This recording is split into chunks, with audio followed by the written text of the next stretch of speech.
бийлик тараптан кысым болгон.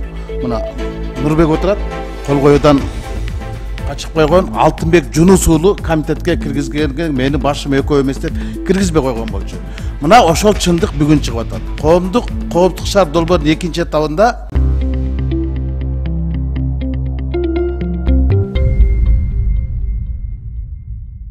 Рахмат, анда суроо жооп өтсөк, биринчи сөз суроо беришин депутат Момбеков Рыскел Чыныбек беришти. Рахмат, Махабат Эргешевна, урматтуу кесиптештер, урматтуу Махабат Эргешевна, урматтуу Тынчтык Кадырбекович. Мен узагыраак убакыт алып койсом кечирим сурайм, анткени бул боюнча менде чаккан баяндамам бар эле. Өзүңүздөргө белгилүү болгондой, Кооптук шаар долбоорунун экинчи этабы боюнча мен ушул комитеттин алкагында түзүлгөн жумушчу топту жетектегем. Жумуш топтун корутундусун комитетке киргизе албай койгом. Бийлик тараптан кысым болгон.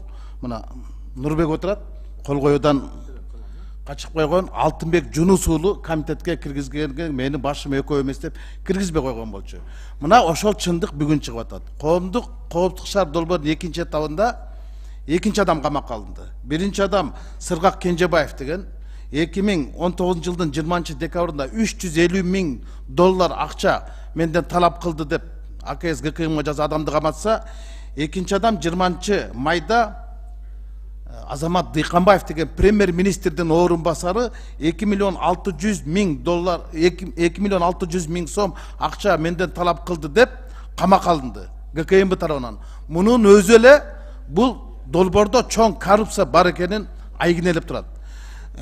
Ушул Кооптук шаар долбоорунун экинчи этабын ишке ашырган Дастан Давлетов сиз болчуңуз, туурабы?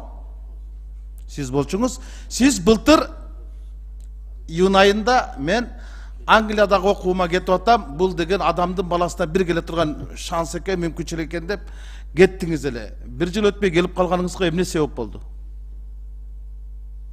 Азамат Дыйканбаевдин камалышыбы же атайын чакырыштыбы сизди? Кыска эле жооп бериңиз. Окууну бүттүм. Окууну бүттүңүзбү? Бир жыл бүтө элек кайли?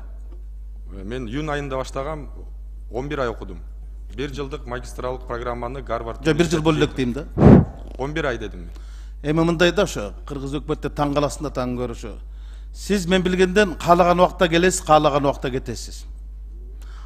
Толкунбек Абдыгулов экөөңүздөрдө эрке эч ким болбогон чыгар. Сиз бул кызматка экинчи жолу келип атасыз. ГРС'те да болдуңуз, президенттин кеңешчисинде болдуңуз. Мен эми ушул Кооптук шаар долбоорунун башында сиз тургансыз, экинчи этабын. Сиз өткөргөнсүз. Май айында келип тендерди. Конкурсный комиссияны түзө коюп, бирок конкурстук комиссиянын уруксаты жок, чечими жок эле, электрондук чечим менен жеңүүчүн атап, анан октябрда кол койгонсуз да. Мына ошол азыркы күнгө чейин ишке ашпай келатат да. Ошону ишке ашырыш үчүн келдиңизби, же мөөнөтүн узартыш үчүн келдиңизби? Түз суроо. Мен ал тендерди мен жарыялаган эмесмин. Мага чейин болгон. Рыскелде Чыныбек. Кооптук шаар долбоорунун экинчисиби? Ооба. Кандайча 2018-19 жылы декабрда сиз каякта элеңиз? Мен ал октябрда. Жок, мен 2019 дайындалгам. Бирок тендер мага чейин дайындалган. Жок, Дастан Далабай, сиз элдин башын бурмалаңыз. Мен ого эле көп документин баарын алып келдим. Мына реализация безопасный город начнется в мае 2020 года. Сиздин бүт болгон материалдарды чыгарып келдим. Сиз айткансыз, 2 майда ишке кирет дегенсиз. Ишке кирген жок. Азыр мөөнөтү качан бүтөт булардын? Биз узартып бергенбиз да. Урматтуу Рыскелде Чыныбекович, эми мына биринчиден мен айтып атканым, экинчи этабын ишке ашыруу боюнча 5 майда болуш керек. Мен эми аз жанымда маалымат жок экен, анткени мага экинчи маселе боюнча айтылган эмес. Жарыяланган маалымат жок экендер сиз кача бербеңизби? Сиз жок, мен сизге маалымат билбейсизби? Уруксат бербейсизби? Майдын башында жарыяланган тендер. Ал кезде төрага башка болчу. Туура. Сиз 27 майда келдиңиз. Мен майдын аягында келдим. Майдын аягында келдиңиз, туура. Мен демек тендердик комиссия баары деген мага чейин дайындалган, туурабы? Туура. Тендердик комиссия деген менин учурумда чечимин кабыл алынган. Анан деген жанагы келишим менин учурумда кол коюлган. Туура. Сиздин учуруңузда кол коюлган. Ошо кол коюлганда мыйзам бузулду эле, бузулган жок беле? Аны деген тиешелүү укук коргоо органдары дайындаш керек. Рахмат, Бали. Баракелді, рахмат. Эми, урматтуу кесиптештер, ар кимиңиздерге мындай келди. Биздин комитеттин атына эсеп палатасынын башчысы жөнөттү. Эми карап көрүңүздөр. Ушу Коопшар долбоорунун экинчи этабы боюнча эсеп палатасы эмне деп атат? Экинчи этабы боюнча. Мен окуп берейин эми. Ушунча белгилей кетүүчү сөз. Shenzhen Shunsin компаниясы сунушталган баасын Кыргыз өлкөсүнүн маалыматтык технологиялык боюнча мамлекетке старттык баасынын ортосундагы айырма 3 миллиард 137 миллион 206 миң сомду түзөт. Бул өтө чоң айырма. Сатып алуунун баасын өтө ылдыйлатып жибергендиктен аткаруучунун келишимди аткара албай калышы мүмкүн экендигин коркунучу бар. Мамлекеттик сатуулар жөнүндө Кыргыз өлкөсүнүн мыйзамынын 29-беренеси дейт. Кыргыз өлкөсүнүн маалыматтык технологиялык боюнча мамлекеттик комитетин бул фактыны талдап чыккан эмес. Жана конкурстук табыштаманы аткаруучунун келишимди аткарбай калышы мүмкүн болгон күмөн жараткан позициялар боюнча толук маалымат сураган эмес. 2019 жылдын 16 сентябрда конкурстук комиссия эң аз бааны сунуштаган Кытай компаниясына биринчи орунду ыйгаруу чечим кабыл алган жана 2019 жылдын 8 октябрында аткаруучу келишимди аткарууга кепилдик камсыздоону бергенге чейин эле өткөрүлгөн конкурстун жыйынтыгы боюнча жеңип чыккан компанияны Коопшар долбоорунун экинчи этабын ишке ашыруу боюнча келишимге кол койгон. Бул электрондук мамлекеттик сатуулар өткөрүү эрежелери жөнүндө жобонун 53-пунктун бузуу болуп саналат. Мындан сырткары 2019 жыл 8 октябрда сатып алуу келишиминин пункту менен ушул келишимди кол койгондон кийин Shenzhen Sunvin компаниясы дак бере турган 20 күндүк мөөнөт жылдын 11 ноябрына чейин бул дагы электрондук мамлекеттик сатуулар өткөрүү эрежелери жөнүндө жобонун 53-пунктта карама каршы келет. Келишим түзүлгөндөн кийин 2019 жылдын 1 ноябрына жана 2019 жылдын 14 ноябрына сунушталган баанын 10%дык дак башкача айтканда 265 миллион 455 миң 894 сом суммадагы банктык кепилдиктердин көчүрмөлөрү берилген. Көчүрмөлөрү оригинал эмес. Антидемпинг чараларын камсыз кылуу үчүн 1 миллиард 978 миллион сом өлчөмүндө банктык кепилдиктер берилген дейт.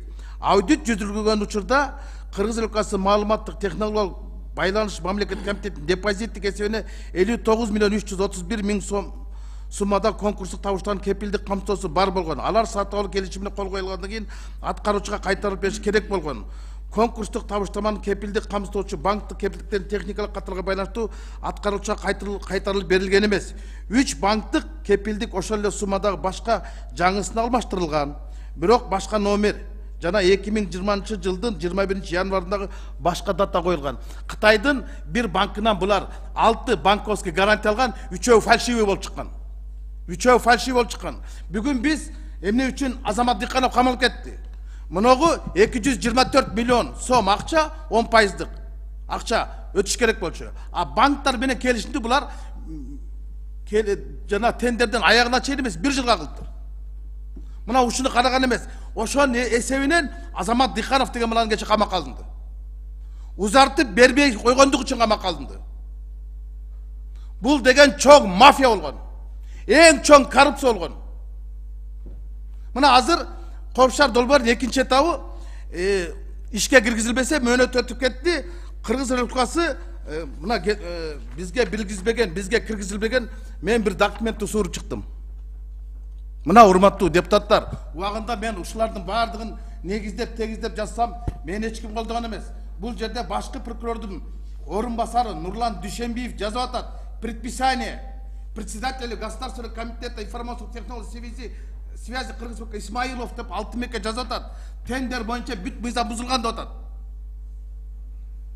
Бүт мыйзам бузулгандагы силер азыр принять меры по истребованию суммы ГОИТ в размере 260 миллионов 513 тысяч сомов и антидемпингов мер в размере 1 миллиард 983. Мына ушлакчылардын бардыгы бюджетке өтүш керек болчу. Ушлакчылар өтпөй атат. Ал эми 300 миллион сом акчага банкрот болгон Кытай компаниясы азыр чуркап жүрөт. Ал жаш бала сиз айтып атпайсызбы жана? Жөн эле курмандыкка чабылып кетти. Эгер Камчок Кыдыршаевдин тергөөчүлөрү жакшылап тергей турган болсо, бунун үстүндө ким отурганын ачыкка чыгат, аныкталат. Бул жерде аябаганда чоң адамдар турат. Мурунку отурган адамды мен жакшы билем. Азыр андан башка бир адам отурат. Ал ушул жаш баланы узартып бер деди. Бул бала узарта албайм деген үчүн муну кылта келтирип камап атат. Тендерди мыйзам бузган тендердин башында сиз тургансыз. Сиз жоопкерчиликтен качпашыңыз керек. Мына жерде Генеральный прокуратура сиздин өткөргөн тендериңиздин бүт мыйзам бузган качы кайта жазып атат. Мына жазып атат. Генеральный прокуратура таким образом победитель конкурса Чен Сен Сунвен обязана была внести до заключения договора ГОИТ размер 10% от суммы договора в сумме 265 миллионов 513 тысяч сомов и сумма антидемпинга в размере 1 миллиард 983 миллионов. Однако нарушение условий конкурса требует законодательства государства отсутствие ГОИТ и обеспечение антидемпинговых мер в след колгой перегосы. В листе был заключен договор. Тендер 5 миллиард 700 миллион сомго чыгарды. Кытай компаниясы 2,7 3 миллиард 173 миллионго аз берип атса ойлонот да. Оны үчүн мыйзамда да жазылган да, бул өтө аз берип атат. Аларга маалымат, аларга штрафтан айыппулда түшкөн акчанын кереги жок болчу. Алардын компания адамдарды распознавать ете турган компания бул. Муну анын ичиндеги адамдарды номерин эмес, кимди каяка баратканын барын отурмачу. Мен ошон үчүн какшап келгем. Мына менин алдымда турат. Атайын ушуну бүгүн алып келдим. Мына уважаемый Сооронбай Шарипович деп направляю ваш адрес справку рабочей группы комитета жогорку кеңеши деп туруп, мен Сооронбай Шариповичке жазгам колу менен. Мына справканы жөнөткөн болчумун. Экинчи этапта кайсы мыйзам бузулгандарын, кайсы мыйзам, бирок тилекке каршы мына көзү турат. Ошол кезде жумушчу топко кирген комитеттин депутаттарга кысым болгон. Кол кое албай койгон, мына менин эле колум турат. Мына турат. Алтынбек Жунусов Мушегел айткан, киргизе албай мен башым экөө эмес чагылып кетет деп. Киргизбей буну деген. Бүгүн мынакей чыкты. Генеральный прокуратура октябрь төңкөрүштөн кийин ноябрда гана жазып атат мыйзам бузуулар болгонун. Ошондон кийин Кытай компаниясы чуркап баштады. Былтыр билесиздерби, ковид болуп туруп, булардын өзгөчө кырдаал киргизип, положение киргизгенден узартылган. Бирок сиздер жакшы билесиздер, урматтуу Ички иштер министрлиги, булар Алыкулов Акунбай көчөсүнөн гана коюшту туурабы? Анан башка иш кылган жок да. Азыр жетишпей калды. Булардын акчасы 300 миллион сом акчасы күйүп баратат. 2 миллиард сомдук банковский акчасы күйүп баратат.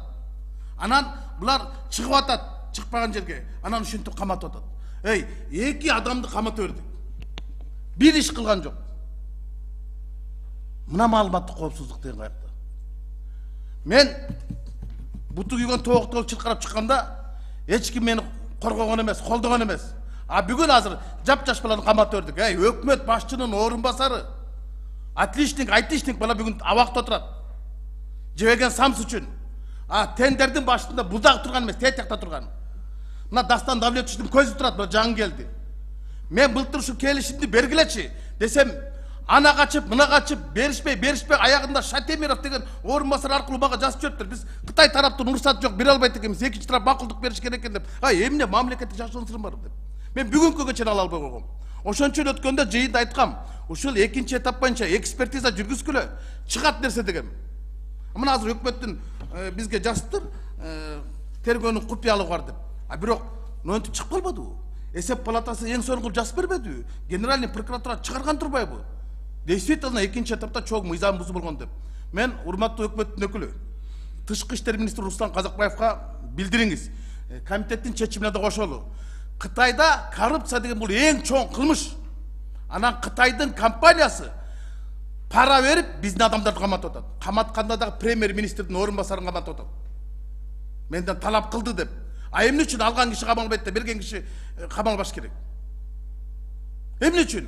Эмне үчүн Сыргак Кенжебаевди камаганда мен ошондо чырылдап чыктым эле, көрдүңөрбү, 350 миң доллар взятка берип 600 миң доллар сураган дейт. Мен 250 миңин бергем, эми 350 миңин бере элек болчумун деп атат. Эми ошондой коррупцияны көрүп туруп, анан безопасный городду биз опасная страна алып атат да, безопасная страна проектин. Биздин дагы жоопкерчилик болуш керек болчу да, урматтуу өкмөттүн өкүлдөрү. Бул деген эмне деген чоң коррупция болгон? Эмне деген чоң коррупция болгон? Бүгүн ушуну отурат. Безопасный город, опасный, безопасный, мен опасный проект айткам. А бүгін эми болсо, эмне кыларын билбей, алып келишти. А бирок Дастан Давлетович дегеле, сиз кайсы жерге барсаңыз ошол чыр чыгат. Биометрика паспорттор боюнча да грейс иштеп турганда чыр чыгып, Жаныбек Бакчиев, Талант Абдуллаев, Идрис Кадыркулов кызматтан кеткен ал паспорттагы аягы эмне менен бүттү. Мына азыркыга чейин ала албай атабыз биометриканы.